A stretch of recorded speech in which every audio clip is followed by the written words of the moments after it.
Αγαπημένες μου μανούλες, τι κάνετε? Τώρα που ξεκινάνε τα σχολεία, το παραμυθάδικο θέλει να ανανουρίζει τα παιδάκια σας. Κάθε βράδυ στις 9 η ώρα θα ανεβαίνει ένα βίντεο με ένα παραμύθι και χαλαρωτικούς ήχους από σλάιμ που θα ανανουρίζουν τα μικρούτσικα, ίσως από ένα καλαμπόκι, κοιτάξτε τι ωραία ακούγεται, και από ένα κοκαλάκι. Αυτοί οι ήχοι θα κάνουν το παιδάκι σας ή το μωράκι σας να χαλαρώσει, να μην αισθάνεται φόβο. Επίσης θα ακούει πάρα πολύ ωραία παραμύθια με θετική επίδραση, ώστε ο ύπνος του να είναι όμορφος.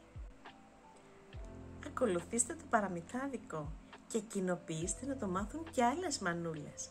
Εγώ είμαι η μαμά Στέλλα και κάθε βράδυ θα σας κάνω δώρο σε εσάς και στα παιδάκια σας ένα παραμύθι από καρδιάς. Α, και κάτι ακόμα. Αν σας πιάσει και εσάς ο ύπνος, μαμάδες, εγώ δεν θα φταίω.